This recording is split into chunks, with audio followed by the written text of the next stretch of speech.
Hello friends and welcome to the Exams Made Simple, and we are back again with the Hindu Complete Newspaper Analysis for 28th of September 2021। तो 28 सितंबर 2021 का the Hindu newspaper analysis देखेंगे। शुरू करने से पहले आपसे request ये रहेगी कि please do like the video. अगर आपको पसंद आता है तो कंटेंट अगर आपको पसंद आता है तो उसको लाइक करने में शर्माने की बात कोई नहीं रहती है ना। कोई आपसे कुछ नहीं पूछेगा कि क्यों लाइक किया क्यों नहीं किया, लेकिन अगर आपको पसंद आता है तो please do like it and do share it among your friends. Start करते पहले आज के सवालों के साथ। पहला सवाल है, विद रेफरेंस टू अग्नि 5 missile consider the following statements. आपको स्टेटमेंट्स दिए हैं, आपको बताना है कि अग्नि 5 मिसाइल के रिगार्डिंग कौन सा स्टेटमेंट सही है। पहला स्टेटमेंट कह रहा है it is a surface missile. दूसरा कह रहा है it is nuclear capable intercontinental ballistic missile. तीसरा स्टेटमेंट कह रहा है it can deliver 1 ton nuclear warhead about 7500 kilometres away. तो आपको बताना है कि कौन सा स्टेटमेंट इनमें से सही। Options are 1 and 2, 2 and 3, 1 and 3 या 1, 2 and 3. So these are the 4 options regarding question number 1. Question number 2 is which of the following correctly defines a polynya. तो पॉलिनिया कल भी मैंने आपको न्यूज़ में बताया था, अगर आपको याद हो तो ऑप्शंस आपके सामने है। पहला है it is a patch of unfrozen sea water within the contiguous pack ice of fast ice. दूसरा स्टेटमेंट कह रहा है it is a dormant volcano that erupt suddenly spewing ash and lava. तीसरा स्टेटमेंट कह रहा है chemical compound capable of withstanding high degrees of stress. या D, a deep sea algae used in cleaning oil spills from the ocean surface. Which of the following is the correct answer regarding Paulina?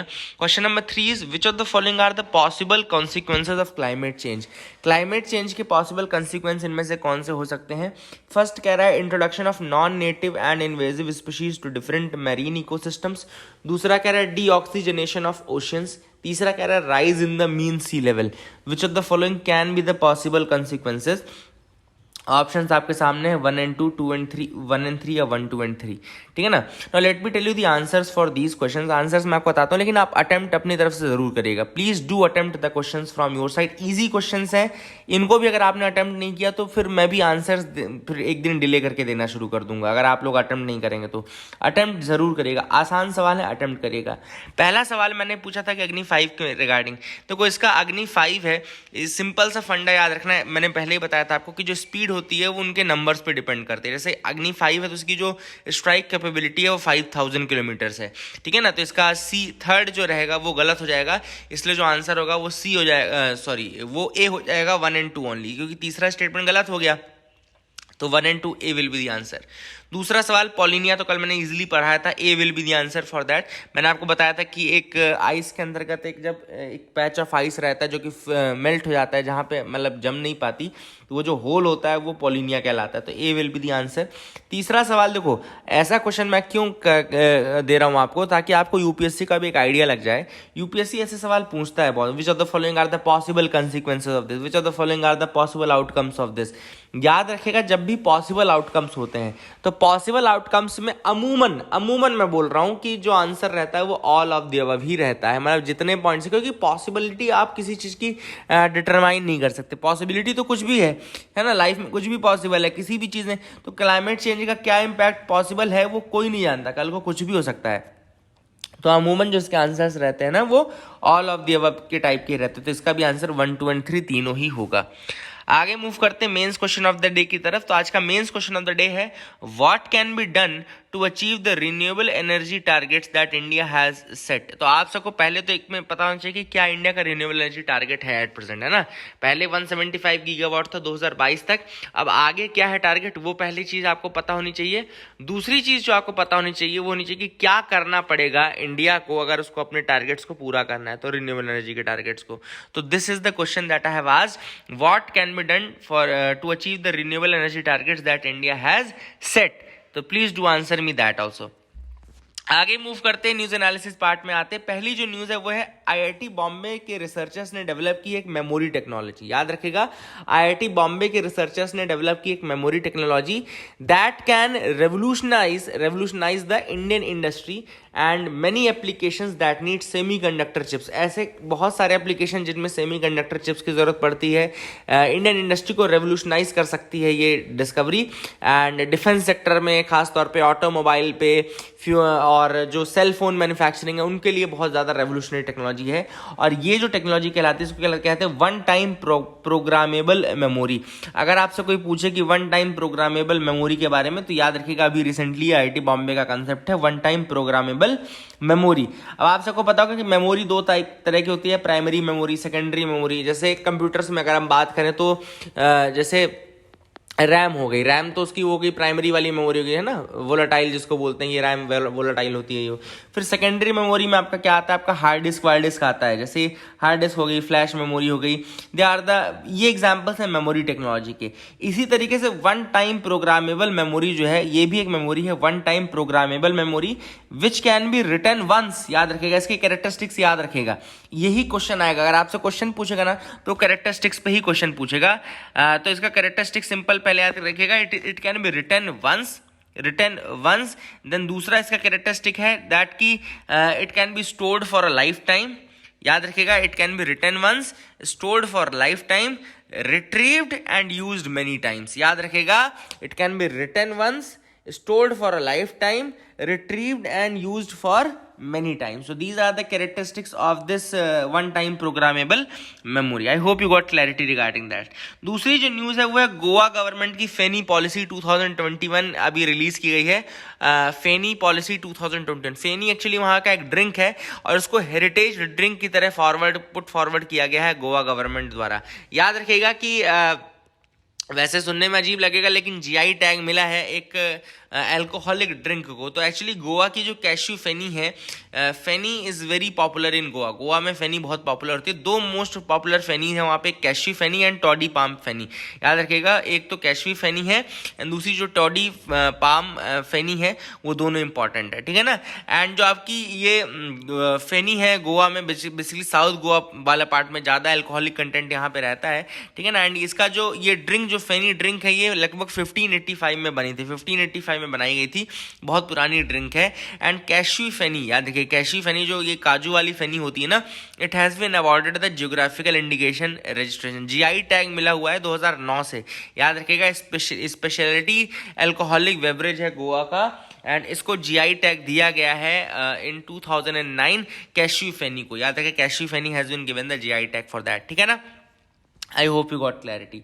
अगली जो news है वो है cartel के regarding. क्या है cartel? तो अभी रिसेंटली मैंने आपको कल परसों न्यूज़ बताई थी कंपटीशन कमीशन ऑफ इंडिया के बारे में जब बताया था, तो एक्चुअली वो एक कार्टेल के अगेंस्ट ही काम कर रहा था। कार्टेल क्या होता है? देखो, कार्टेल एक एसोसिएशन ऑफ प्रोड्यूसर्स, सेलर्स या डिस्ट्रीब्यूटर्स होता है। एक एसोसिएशन होता है किसका?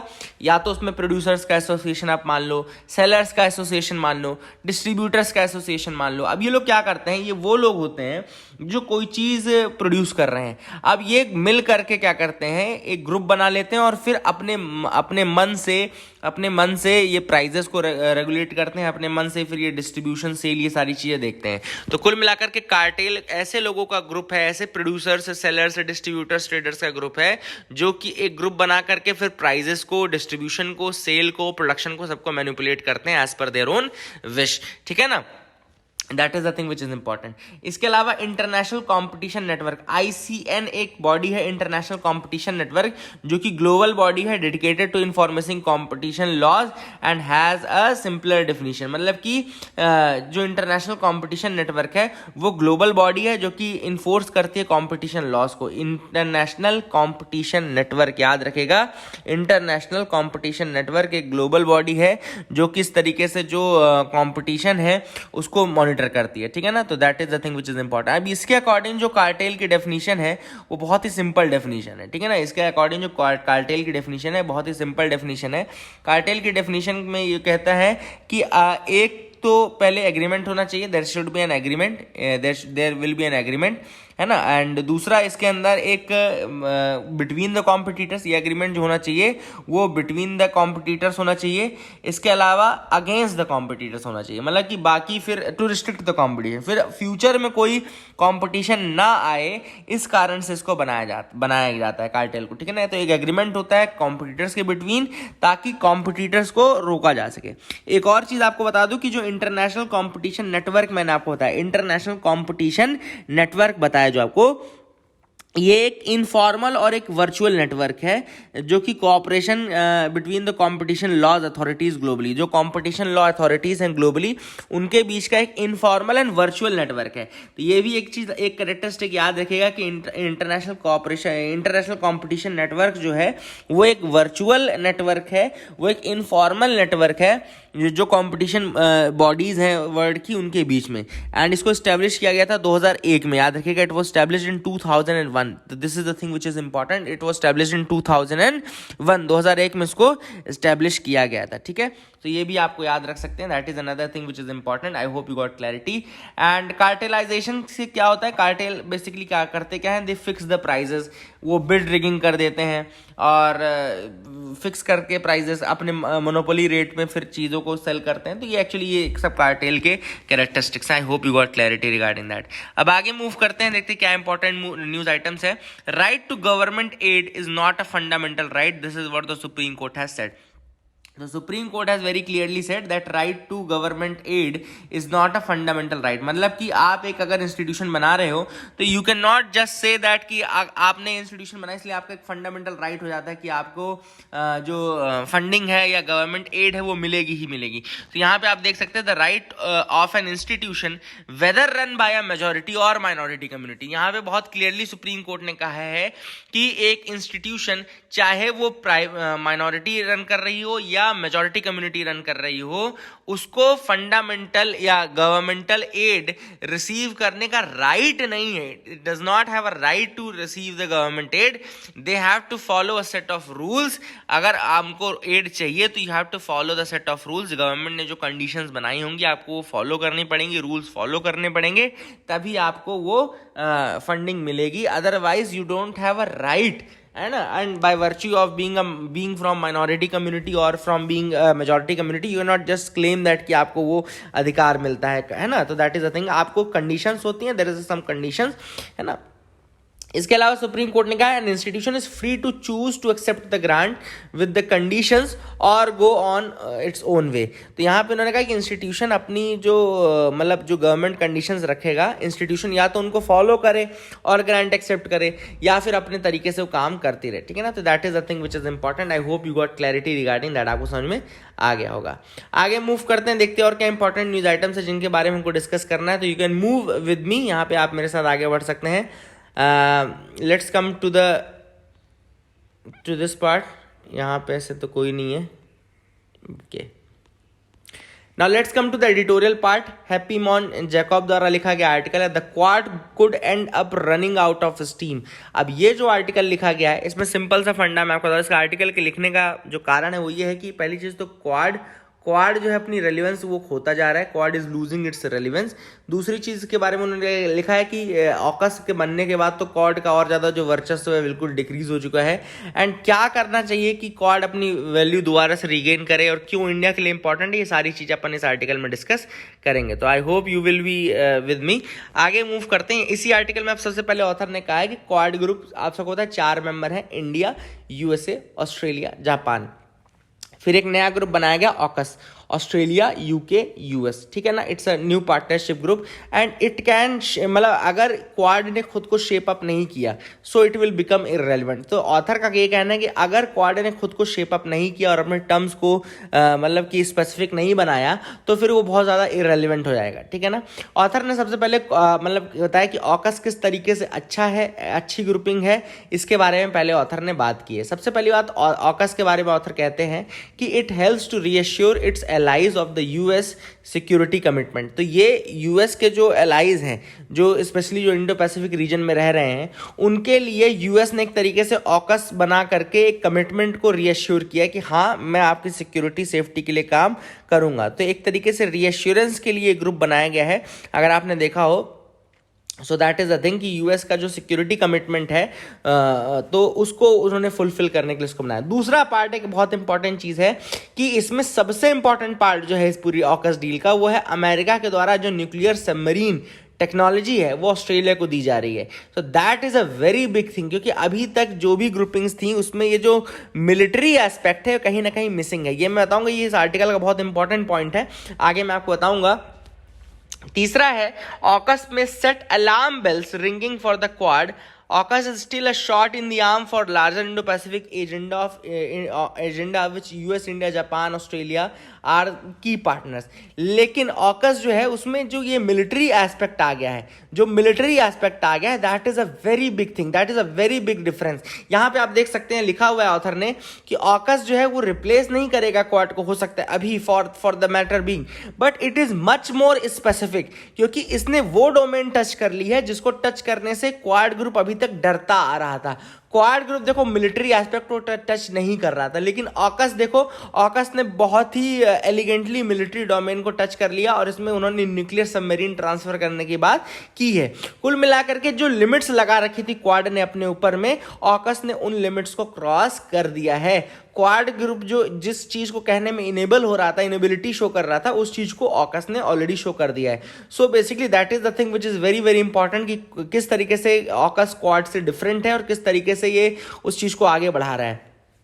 तो क्वाड बेसिकली जो था, अभी तक ऑथर ने कहा कि क्वाड जो है सिर्फ बातें चल रही, क्वाड हर चीज को टच करना चाहता है, क्वाड मतलब हर एस्पेक्ट को टच करना चाहता है, and in trying to touch all the aspects it is losing its relevance. आप जब बहुत सारे एजेंडा अपने पास लेकर के चलते हो तो व्हाट हैपेंस इज दैट कि वो क्राउडिंग आउट हो जाता है, क्राउडिंग ऑफ द एजेंडाज हो जाता है, और उसके बाद फिर आप किसी रेलिवेंस के नहीं रह जाते हो. मतलब कि आप सिर्फ एक डायलॉग मतलब बात करने वाले उसके जैसे रह जाते हो.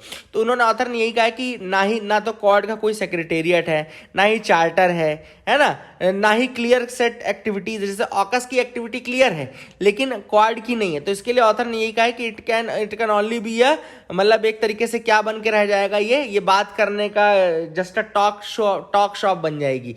तो क्वाड के लिए ऑथर ने कहा it will become a talk shop. अगर इसमें बहुत जल्दी ही आपने एजेंडा को डिफाइन नहीं किया, आपने बातों को डिफाइन नहीं किया, तो ये मतलब वही चीज बन के रह जाएगी. इसके अलावा ऑथर ने कहा है कि AUKUS में एक इंपॉर्टेंट चीज़ है कि AUKUS के पास पोटेंशियल है कि वो एक बहुत इंपॉर्टेंट बन के रह जाए, बने बॉडी. और ऐसे में ऑथर ने कहा है कि देखो मेन चीज़ है न्यू दिल्ली का जो हेजिटेशन है. हेजिटेशन क्यों? क्योंकि कहीं ना कहीं आप हेजिटेंट हो रहे हो चाइना को लेकर के. You don't know how the Chinese will behave. तो आप अपनी हेजिटेंसी के कारण ना तो क्वाड में खुल के बात कर पा रहे हो, ना ही AUKUS का आप मेंबर बन पा रहे हो. मतलब AUKUS का अगर आप देखो तो ना ही आप AUKUS के डायलॉग पार्टनर ग्रुप में हो, ना ही आप AUKUS के मेन मेंबरशिप में हो. ठीक है ना, that is the thing which is important. And Indo Pacific India के लिए बहुत ज्यादा इंपॉर्टेंट है, क्योंकि ऑलरेडी आपको पता है कि अफगानिस्तान में हमारा रेलिवेंस घटता जा रहा है. इधर से जो ईरान था, ईरान में भी हमारा रेलिवेंस थोड़ा बहुत घट गया. तो हम जो पूरा मिडिल ईस्ट और वेस्ट एशिया टच करने वाले थे, वो रीजन तो पूरा हमारा दबा हुआ है. तो अल्टीमेटली हमारे पास बचता क्या है? इंडो पैसिफिक रीजन बचता है. तो इंडो पैसिफिक रीजन में एटलीस्ट हम अपनी पकड़ को और ज़्यादा स्ट्रांग बनाना चाहेंगे, वहाँ पे मिस आउट नहीं होना चाहेंगे. इसके अलावा आप सबको पता है कि इंडिया ऑलरेडी काफ़ी ज़्यादा ग्लोबली पुश्ड बैक है, चाहे वो चाइना को लेकर के, चाइना के साथ हमारे डिस्प्यूट्स आप देख लो, चाहे आप फिर श्रीलंका के साथ हमारा थोड़ा बहुत अभी बीच में टसल हुआ, हमारा टसल म्यांमार के साथ भी हुआ, म्यांमार के साथ भी हमारा रिलेशन अच्छा नहीं है. तो कुल मिलाकर के जो ये पुशिंग बैक है, यहाँ पे हमको एक बेसिकली एक रिलायबल पार्टनर, एक रिलायबल एरिया चाहिए, और इंडो पैसिफिक से अच्छा वो एरिया नहीं बन सकता है.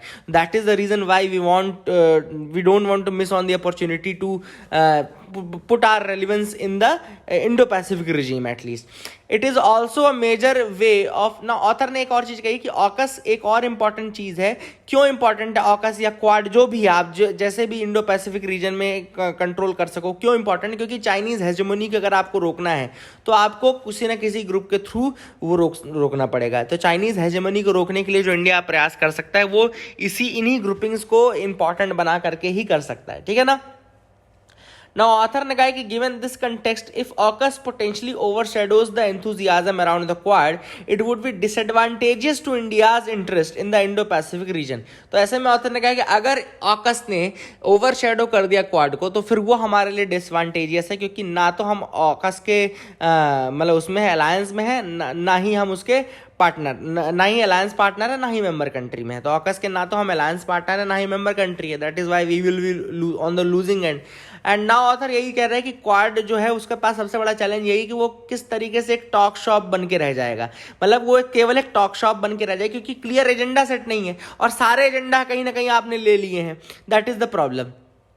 अब ऑथर ने ये कहा कि इंडिया का जो हेजिटेशन है in joining any regional economic frameworks, वो एक और इम्पॉर्टेंट इशू है। जैसे कि आरसीईपी था, आरसीईपी भी आपने ज्वाइन नहीं किया, आपको ऑकस के अंदर जगह दी नहीं, क्वाड में जगह दी तो उसका कोई एजेंडा क्लियर सेट नहीं किया। तो कुल मिलाकर के ये जो चीज़ है ना, ये भी काफ़ी ज़्यादा लूज आउट कर रही है इंडिया के फेवर में नहीं जा रही है। कि इंडिया क्या कर रहा है, इंडिया बहुत ज़्यादा हेजिटेंसी शो कर रहा है किसी भी बड़े ग्रुप को ज्वाइन करने में। अगर आपने देखा हो, चाहे वो कोई भी मिलिट्री रिजीम है तो उसको ज्वाइन करने में बहुत ज़्यादा हेजिटेंट है ना। आरसीईपी को हमने ज्वाइन नहीं किया, रीजनल कॉम्प्रिहेंसिव इकोनॉमिक पार्टनरशिप जो हम ज्वाइन कर सकते थे, ठीक है। तो that are the things which are very important and वहाँ पे हम मिस आउट हो चुके हैं।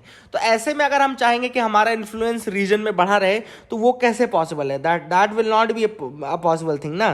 तो वो पॉसिबल नहीं हो पाएगा अगर हम मतलब इस तरीके से करेंगे। तो इसके अलावा ऑथर ने कहा कि क्या रीजन हो सकते हैं कि इंडिया इतना हेजिटेंट है। तो ऑथर ने कहा इसके दो रीजन हो सकते हैं। पहला चीज तो इंडिया चाइना के रिस्पॉन्स से घबरा रहा है कि चाइना किस तरीके से रिस्पॉन्ड करेगा। चाइना हमारा बिल्कुल, हम देखो चाइना के साथ हम तो बिल्कुल बगल में है ना। तो ऐसे में कहीं ऐसा ना हो कि वो हमारे लिए फ्यूचर में प्रॉब्लम क्रिएट करना शुरू कर दे। That is the reason why जहां बॉर्डर शेयर, अब अमेरिका तो बॉर्डर नहीं शेयर कर रहा है चाइना के साथ, है ना। यहाँ पे ऑस्ट्रेलिया तो बॉर्डर नहीं शेयर कर रहा है, यूके बॉर्डर नहीं शेयर कर रहा है, लेकिन इंडिया बॉर्डर शेयर कर रहा है। तो यहाँ पे हमको वो चीज़ भी सोच करके चलनी पड़ेगी। दूसरी चीज़, इंडिया जो है वो मिलिट्री अलायंसेस को लेकर के हमेशा से ही थोड़ा उसमें रहा है, मतलब कि डिस्प्यूट में रहा है, मतलब उसके माइंड में डबल थॉट्स आते रहे। ऑथर का यही कहना है कि कहीं ऐसा ना हो कि हम मतलब फ्रेमवर्क तो बनाए लेकिन वही वाली बात है कि कहीं ना हम ही बाद में मिस आउट हो जाएं। तो दैट इज व्हाट कि इनको हेजिटेशन रहती है हमेशा से कि इस तरीके से किसी भी इंटरनेशनल बड़ी कंट्री को आप मिलिटरीली इन्वॉल्व करना शुरू कर दो, है ना। तो that is what that hesitation of India has all about. अगला आर्टिकल मूव करते देखते हैं। दूसरा आर्टिकल जो हम डिस्कस करेंगे वो है PM Kusum. PM Kusum, revitalising the PM Kusum. अब ये क्या है, पीएम कुसुम योजना क्या है? एक्चुअली में पीएम कुसुम योजना है, मैं सिंपल टर्म्स में आपको बताता हूं। पीएम कुसुम योजना का मतलब है कि आप जो, अगर फार्मर कोई है तो फार्मर अपने खेतों में सोलार पंप्स इंस्टॉल करवाए। फार्मर अपने खेतों में सोलार पंप या इस तरीके सोलार ग्रिड जो है वो करवाए, और इसके लिए गवर्नमेंट उसको अपफ्रंट सब्सिडी देगा। केवल 20 से 30% की ऑपरेशनल कॉस्ट आपको देनी पड़ेगी, और फिर बाद में वो सोलर वाटर पंप आप यूज़ कर सकते हो, ठीक है ना। इसके 3 अलग अलग वर्जन्स हैं जो कि यूज़ किए जा सकते हैं। तो इससे 2-3 काम सेट हो रहे थे। इससे एक तो आपका मतलब रिन्यूएबल एनर्जी आ रही थी, सोलर पंप एंड एग्रीकल्चर में रिन्यूएबल एनर्जी का यूज हो रहा था। फिर इसके अलावा देखो 3 मॉडल कौन कौन से हैं, off grid solar pump, solarised agricultural feeder और ग्रिड कनेक्टेड पंप्स। तीन इसमें मॉडल है। एक तो है आपका ऑफ ग्रिड सोलर पंप, दूसरा है सोलराइज्ड एग्रीकल्चरल फीडर एंड तीसरा है ग्रिड कनेक्टेड पंप्स। तो ऑफ ग्रिड पंप्स जो है वो सबसे ज़्यादा डिमांड में है। लगभग 2,80,000 सिस्टम्स ऑलरेडी डिप्लॉय किए जा चुके हैं, लेकिन जो टारगेट था वो था 2022 तक 20 लाख, मतलब 20 लाख पंप आप डिप्लॉय करना चाहते थे, वहीं उनमें से 2,80,000 सिस्टम्स ही डिप्लॉय हो पाए पीएम कुसुम के अंतर्गत। तो that is the thing which is important. इसका सबसे बड़ा बैरियर क्या है, क्या रीजन है कि नहीं इंस्टॉल हो पाया? तो ऑथर ने कहा सबसे बड़ा बैरियर है लिमिटेड अवेयरनेस, लोगों को अवेयरनेस नहीं है, पहली चीज। दूसरा जो रीजन है वो है जो अपफ्रंट पे करना है, कंट्रीब्यूशन देना है, वो फार्मर्स पे नहीं कर पा रहे हैं, 20 से 30% भी वो पे नहीं कर पा रहे हैं, ठीक है ना। That is the thing. तो ऑथर ने कहा कि क्या करना चाहिए कि हम इसको इंप्रूव करें पीएम कुसुम की वर्किंग को। तो सबसे पहला जो सोल्यूशन ऑथर ने बताया वो ये है कि पहली चीज तो आप एक्सटेंड करो इसकी जो टाइमलाइन है, टाइमलाइन को एक्सटेंड करो, पीएम कुसुम की टाइमलाइन को एक्सटेंड करो, उसको थोड़ा ज़्यादा टाइम दो, है ना। 2022 तक का जो टाइम पीरियड था उसको बढ़ाना पड़ेगा आपको, है ना। और दैट इज द थिंग। दूसरा उन्होंने कहा है create a level playing field for distributed solar plants. तो जो सोलर प्लांट्स डिस्ट्रीब्यूटेड उसमें हैं उनके लिए लेवल प्लेइंग फील्ड प्रोवाइड करो। सरप्लस पावर डिस्कॉम्स को दो, it's one of the main attractions of grid connected, sell the surplus power to the grid and all. तभी ये जो ग्रिड कनेक्टेड मॉडल्स हैं ये यूजफुल रहेंगे या ये अच्छे काम करेंगे, क्योंकि जब इनके पास जो सरप्लस एनर्जी है अगर आप उनको डिस्कॉम्स को बेचना शुरू कर दोगे तो एटलीस्ट इनको एडवांटेज मिलना शुरू हो जाएगा। तीसरा इन्होंने कहा है streamline the land regulations. Land regulations को जो है उसको स्ट्रीमलाइन करने की जरूरत है, एंड इंटर डिपार्टमेंटल कोऑर्डिनेशन के साथ आप इस तरीके से agricultural lands, non agricultural lands इनको रेगुलेट कर सकते हो। एंड नॉन एग्रीकल्चरल अगर पर्पस का कोई लैंड है तो उसमें सोलार पावर जनरेशन प्लांट आप बना सकते हो। फोर्थ इन्होंने कहा है support the innovative solutions for financing farmers contribution. मतलब जो फार्मर को इनिशियली देना है पैसा 30 से 40% का अपफ्रंट कॉस्ट, उसके लिए आपको इनोवेटिव सोल्यूशंस ढूंढने पड़ेंगे कि फार्मर्स को पे कर सके, है ना। फार्मर्स के पास प्रॉब्लम ये कि कोलेट्रल मान लो उनके पास नहीं है, तो वो किस तरीके से लोन लेंगे या ये करेंगे। तो ऐसे में आप जैसे कर्नाटका में एक पायलट प्रोजेक्ट लिया गया है, farmer developer special purpose vehicle बनाया गया है कर्नाटका में, farmer developer special purpose vehicle. उस तरीके से आप इनोवेशन ले सकते हो और उनको अपफ्रंट कॉस्ट जो देनी है उसके लिए आप सोल्यूशंस निकाल सकते हो, ठीक है ना।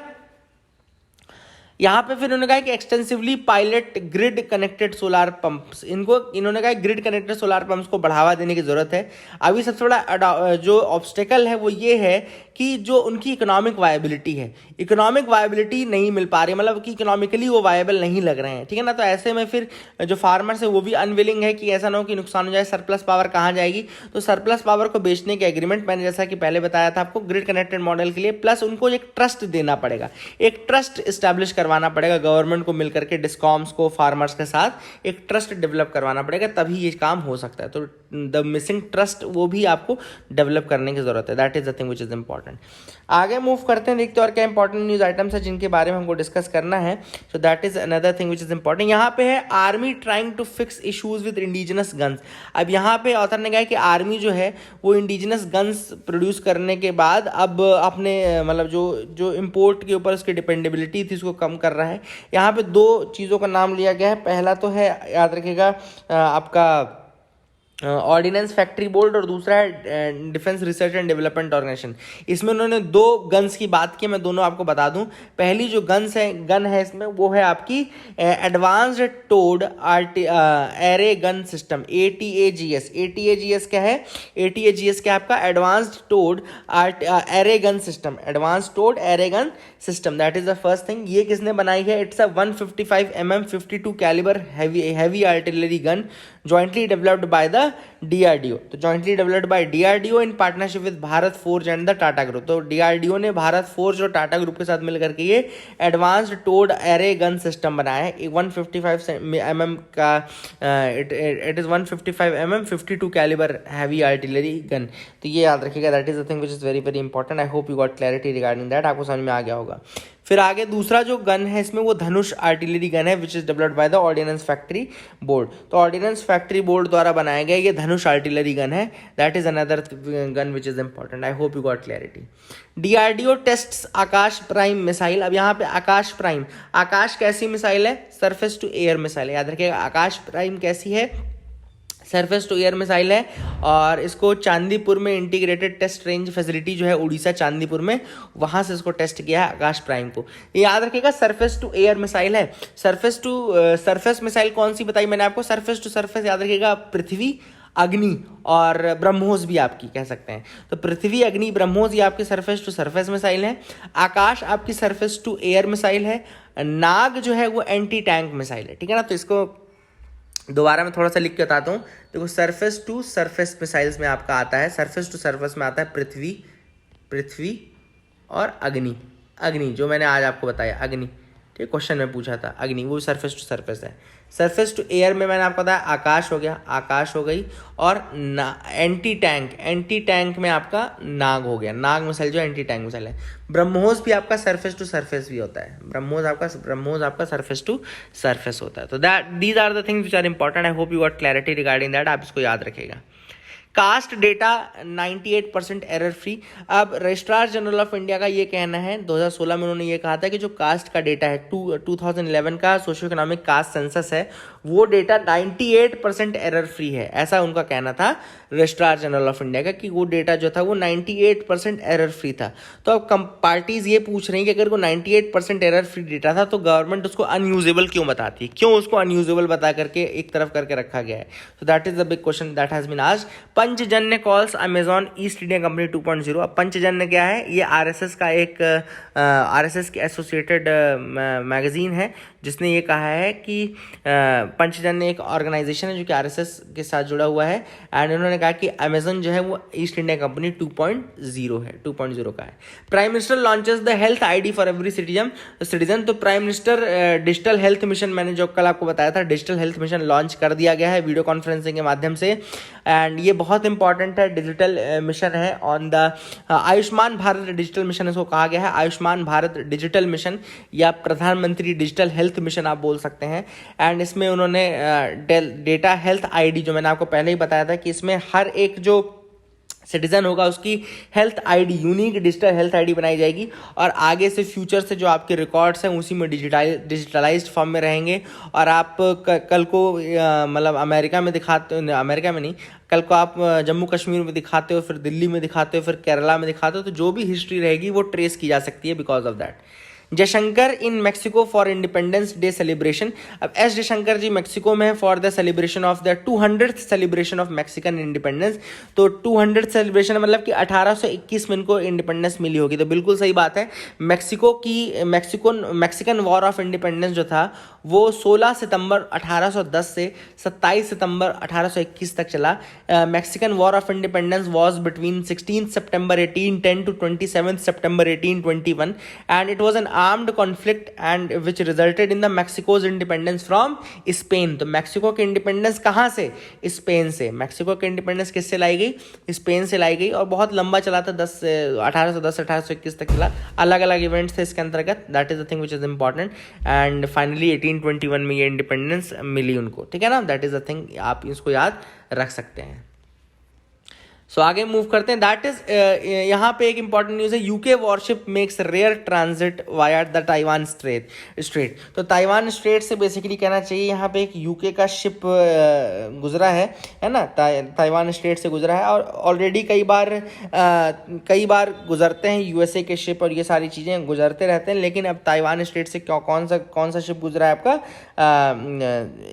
यूके का शिप गुजरा है। एक्चुअली ताइवान स्ट्रेट किसके बीच में आता है, मैं आपको थोड़ा सा एक डायग्रामेटिकली दिखा देता हूँ, आप मैप जा करके देख लेना।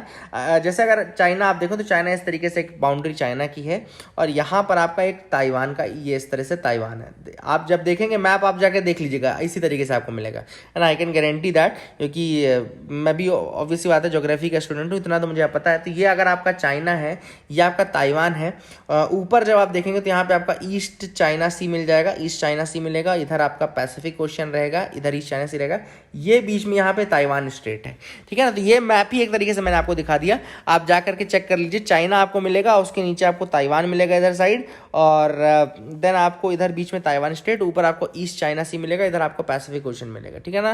तो that is the map, that is the location of Taiwan straight. ये बिल्कुल बीच में लाई करता है ताइवान के और उसके, और यहाँ से पास मैंने बताया था पहले भी, यहाँ से अमेरिकन शिप्स पास होते आए हैं। एंड अभी ये एक और इम्पॉर्टेंट है कि ताइवान स्ट्रेट को फॉर्मोसा स्ट्रेट भी कहा जाता है। ताइवान स्ट्रेट को क्या बोलते हैं? फॉर्मोसा स्ट्रेट भी कहा जाता है, ये भी आप याद रख सकते हैं। That is another thing which is important, Formosa straight बोलते हैं हम ताइवान स्ट्रेट को। तो यहाँ पे HMS रिचमंड नाम का एक जो फ्रिगेट है, दैट इज यूके, वो यहाँ से पास हुआ है, ठीक है ना। That is a thing which is important. Yemen में आता एक जगह है मारिब नाम की जगह यमन में है, न्यूज़ में रहता है, इंपॉर्टेंट है, याद रखेगा इसको। और SPD narrowly beats Merkel's party in German poll. तो जर्मनी का जो पोल्स हुए हैं उसमें ओलाफ स्कोल्स की जो पार्टी है, SPD यानी कि जर्मन सोशल डेमोक्रेट जो पार्टी, उसने एंजेला मर्केल जी की पार्टी जो कंजर्वेटिव पार्टी है, क्या बोलते हैं उसको, CSU-PD बोलते हैं, CDU-CSU बोलते हैं। तो CDU-CSU को उसने हराया है। CDU-CSU का फुल फॉर्म क्या है? क्रिश्चियन डेमोक्रेटिक यूनियन या क्रिश्चियन सोशल यूनियन बोलते हैं। इसको किसने हराया? सोशल डेमोक्रेट्स ने इसको हराया है। किसने हराया इसको? द सोशल डेमोक्रेट्स ने, ठीक है ना, ओलफ स्कोल्स। तो कुछ पार्टी का इस तरीके से SPD को 206 सीट्स मिले हैं, और जो आपका CDU-CSU है उसको 196 मिले हैं, ठीक है। That is the thing which is, party वही बनने में टाइम लगेगा, लेट्स सी कि कब तक बनती है। आईसीसी का बारे में आपको पता है, इंटरनेशनल क्रिमिनल कोर्ट के बारे में तो आपको पता ही होगा कि ये हेग नीदरलैंड में इसका हेडक्वार्टर है और ये इंडिविजुअल के अगेंस्ट जो जीनोसाइड के क्राइम्स हैं उनको देखती है ना। आईसीजे जो है वो स्टेट्स के अगेंस्ट देखती है और आईसीसी जो है वो इंडिविजुअल्स के अगेंस्ट केसेस को देखती है। 2002 में रोमन इंस्टीट्यूट के थ्रू इसको बनाया गया था, स्टैब्लिश किया गया था, रोमन इंस्टीट्यूट के द्वारा इसको स्टैब्लिश किया गया था। ठीक है ना। That is it for the day friends. Please do like, share, subscribe, keep loving us, keep sharing us. Thank you and have a nice day.